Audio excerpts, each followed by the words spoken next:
reunião muito especial, né? Em que nós vamos receber a, a, a Latir Cruz de Rodeli Caldas, da ABRAPE e também nossas companheiras de Queiras, né?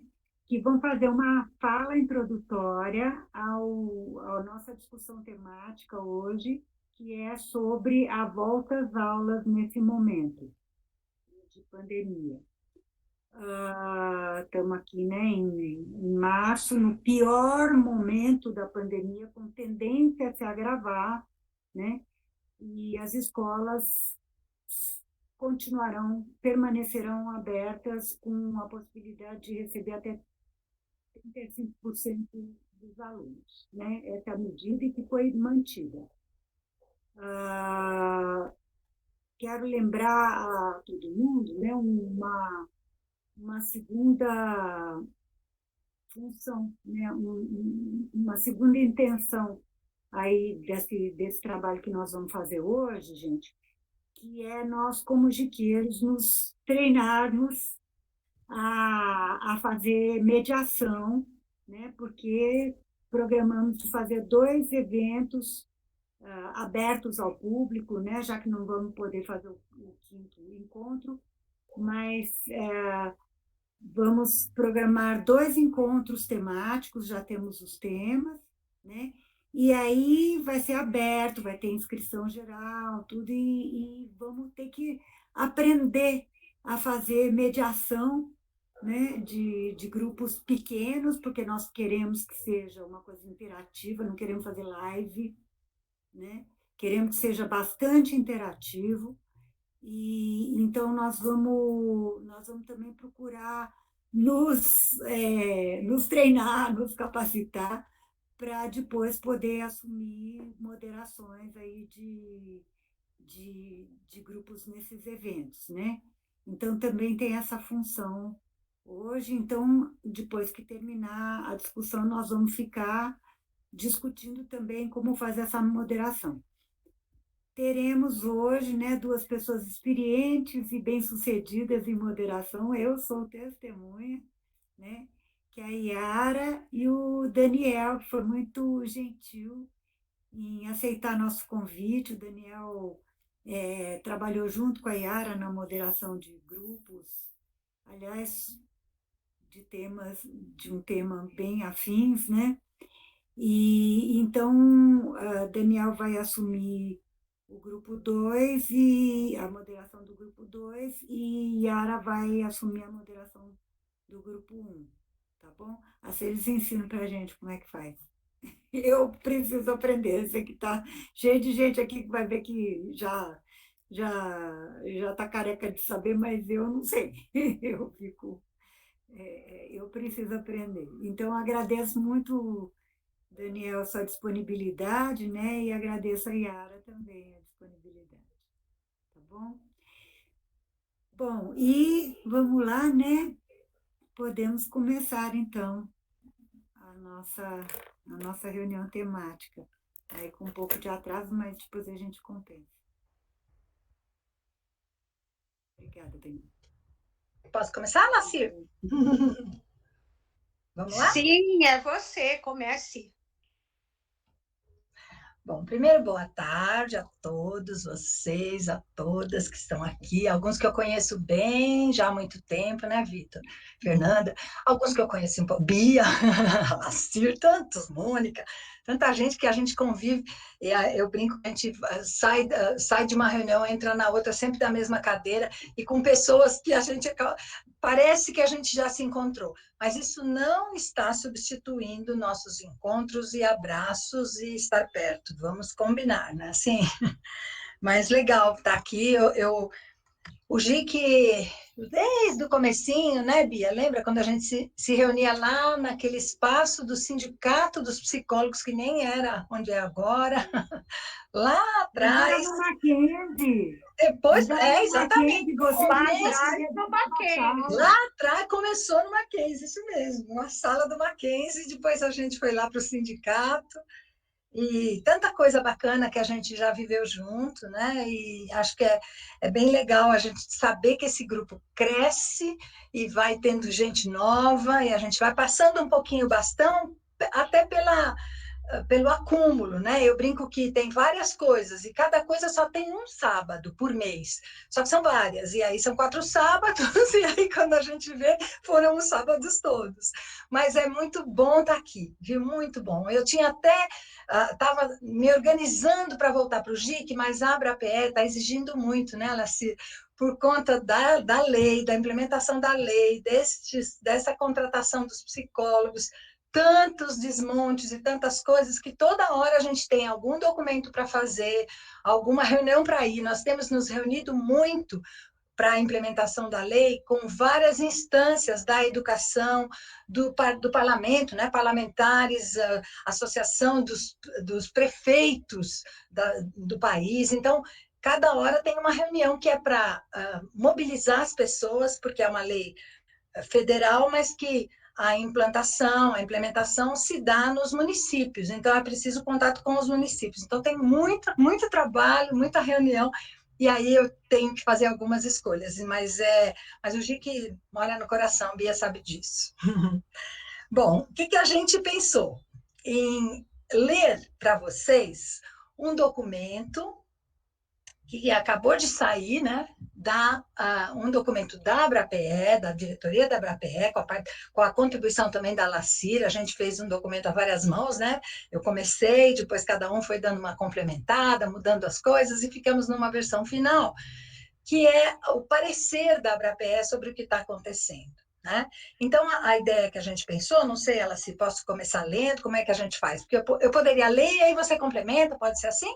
Sim, acho que esse é melhor, né?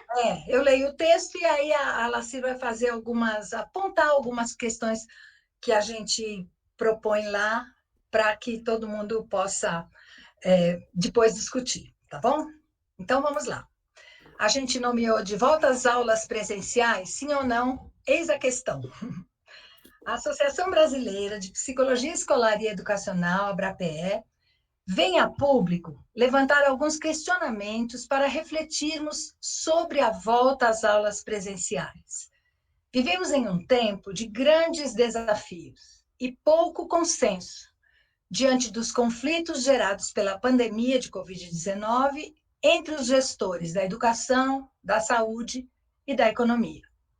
Um dos principais pontos de divergência é a polarização entre ser contra ou a favor ao retorno das aulas presenciais.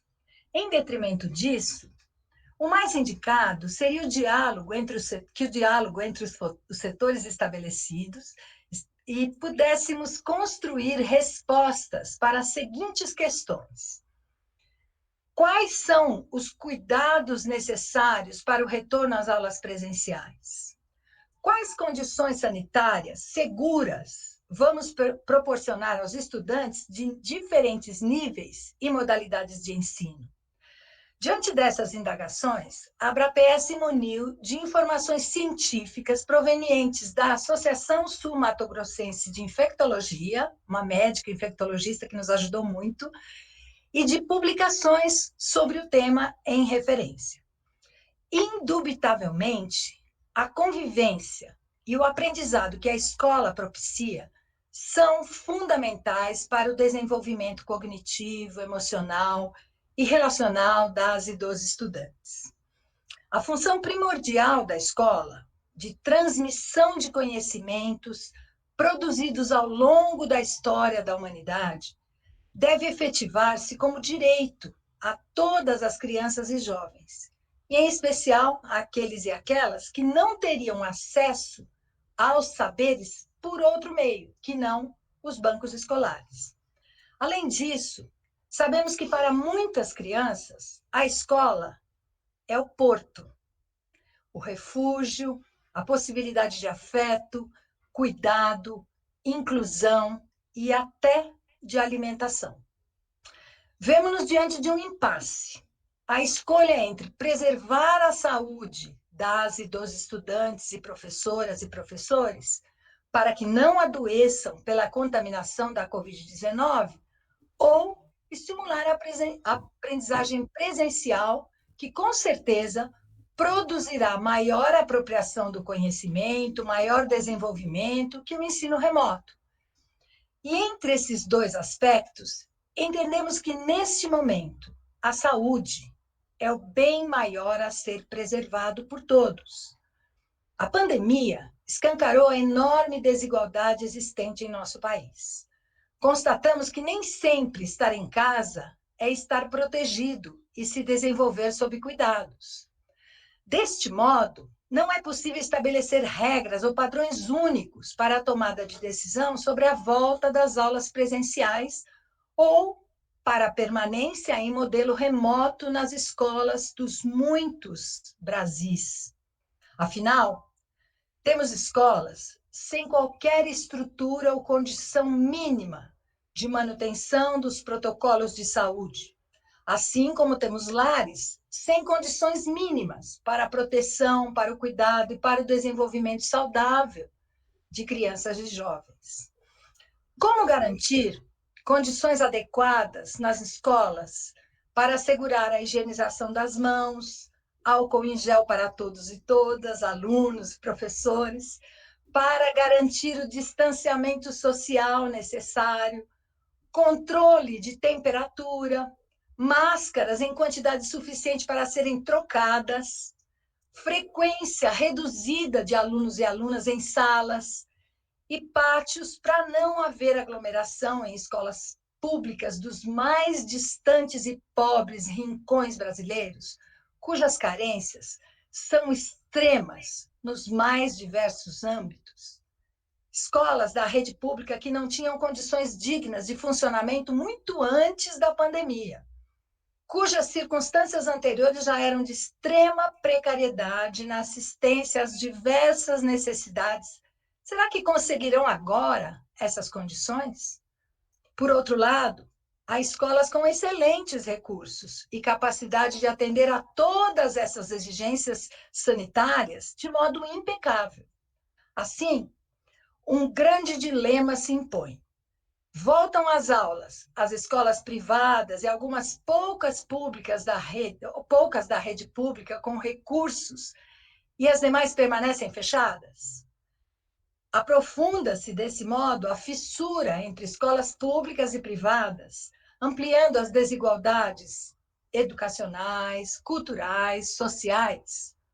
Mantêm-se todas fechadas, com aulas remotas, cujo acesso também não atinge a todos? Em quais escolas seria possível a realização de atividades ao ar livre com o devido distanciamento social? A resposta à pergunta contra ou a favor a abertura das escolas para aulas presenciais deve ser cautelosa e prudente. Cabe compreender que o cenário é múltiplo, a diversidade é imensa, impossibilitando, assim, uniformizar decisões. Portanto, é preciso atentar-se às especificidades locais, aos dados sobre contágio nas diversas regiões, estados e municípios. Cabe ainda a indagação: a escola é, de fato, considerada atividade essencial? Se isso for verdade, ações devem corresponder aos discursos, com investimentos públicos e políticas compatíveis às penúrias educacionais. Nesses tempos de tantas incertezas e dúvidas, o que é possível afirmar é a necessidade da educação, da saúde e, sobretudo, da vida. Estudos científicos têm revelado baixos índices de contaminação em crianças pequenas, as quais apresentam menos receptores para o vírus. Entretanto, funcionárias e educadoras de escolas de educação infantil e os educadores e educadoras em geral, na maioria das vezes, utilizam-se de transporte público com que tem alta possibilidade de contaminação. Profissionais da educação que, desde muito antes da pandemia, vêm sendo depreciadas e depreciados, desprestigiadas e desprestigiados, carecem, nesse momento, ainda mais de precauções e apoio. Reafirmamos que estudantes e profissionais da educação devem ser alvo constante de cuidados e proteção.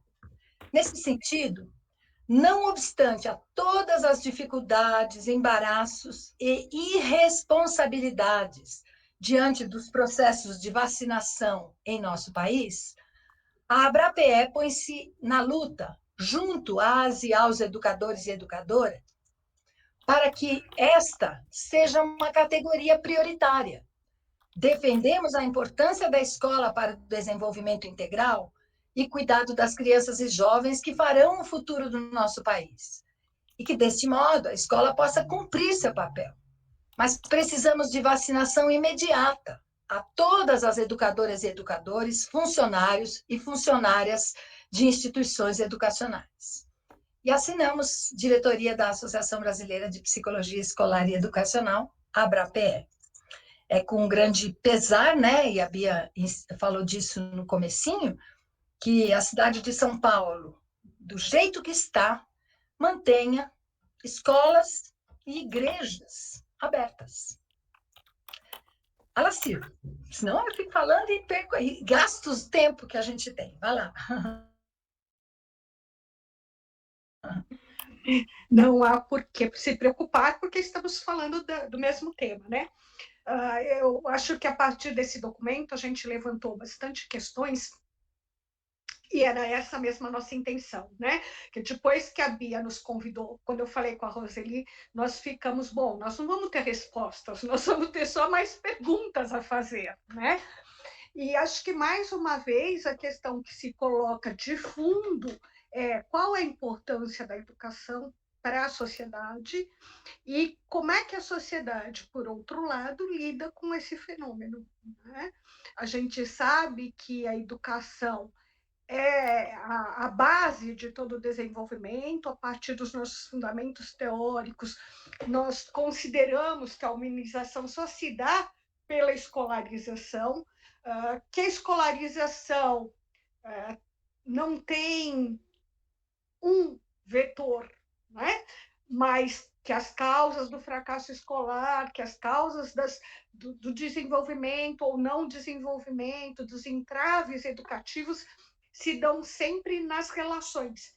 Então, são dois pontos que nós defendemos desde sempre e que acho que nós temos aqui nesse grupo em comum, é defender a importância da educação e da educação em nível presencial, exatamente porque nós sabemos da importância das relações para a construção das pessoas, né?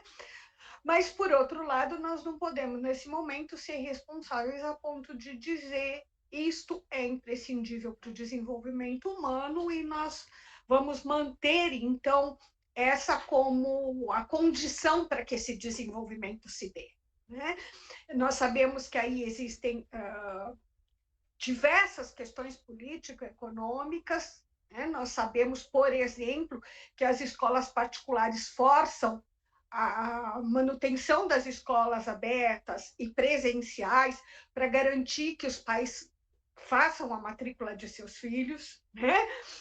Nós sabemos, por outro lado, que há muitas crianças, como esse manifesto deixa bem claro, né? Que há muitas crianças que precisam da escola até para se alimentar. Então, nós vemos questões socioeconômicas ou político-econômicas tão atravessadas a esse momento, tão escancaradas nesse momento desesperador em que a gente vive, que, de fato, não dá para a gente ter uma resposta, né? O máximo que dá é para a gente mudar a pergunta, né? As aulas presenciais são importantes? São, todos sabemos. As escolas são fundamentais para a sociedade? Sem dúvida alguma. Mas a questão, então, que vem para a gente é sob que condições, de que forma nós poderíamos fazer esse trabalho, né? Como nós podemos fazer esse trabalho, levando em conta as condições não só estruturais, mas as condições humanas, as condições, não sei nem como dizer, né? As condições que os educadores, que os gestores podem ter para fazer esse trabalho, que não se resume a tomar vacina, mas que tem na vacina o ponto essencial. Né? Se nós já aprendemos a lidar com a tecnologia, mesmo que patinando, né, Bia? Porque todos nós fazemos isso todo o tempo, nesse momento, os professores também aprenderam, os professores também estão desgastados com essas relações à distância, mas nós não podemos expô-los a mecanismos que são extremamente insanos à vida, né? Não só emocionalmente falando, mas daí fisicamente também falando, né? É muito simples a gente pensar, bom, então a gente vai botar as crianças lá, as crianças pequenas não são contaminadas, ou se são contaminadas, elas têm defesas, têm formas através das quais a doença não se manifesta. Tá, e os professores? Os professores não têm essas mesmas condições, né? E daí ficam aquelas discussões que a gente tem acompanhado e que eu acho que são muito difíceis, que é, os professores serão privilegiados? Muitos de nós fomos, de certa forma, ofendidos por outras pessoas. Mas por que os professores precisam ser os prioritários? Né? Serão priorizados, e isso é um privilégio que os professores não merecem? Parece-me que não, né? Se é a partir do professor que todo esse processo poderia se desencadear e que os professores poderiam e querem, inclusive, acolher esses alunos, não só fazê-los aprender, mas promover o desenvolvimento integral mesmo, né? Fazer com que estas crianças possam, então, ser acolhidas, possam ser protegidas da violência doméstica, que todos sabemos que nesse último ano avançou estrondosamente, né? Não só contra crianças, mas já que nós estamos falando aqui... Pode falar, Bia. Se puder ir fechando, é que a gente estourou já bem um tempo. Tá. Então, é importante que a gente consiga pensar em todas essas coisas e defender bastante claramente, né, com fundamentos bastante científicos, não como um privilégio para um professor, mas como uma forma de esse professor poder desenvolver seu trabalho e contribuir para o desenvolvimento da nação, né? Acho que essa é a nossa grande questão. Nós defendemos que a educação é o veículo de transformação. Para isso, nós precisamos ter o professor, né? Não existe educação sem o professor. Então, por enquanto, é isso. Tá bom.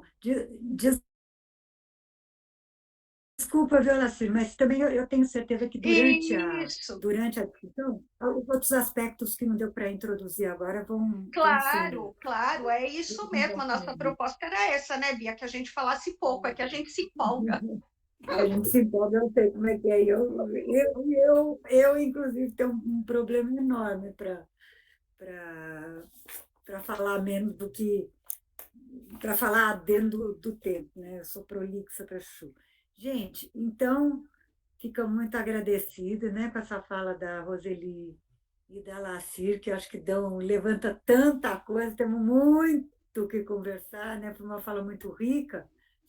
Vitor, então acho que você pode encerrar a gravação, né? E vamos às discussões agora, vamos continuar a conversa agora nos grupos de conversa.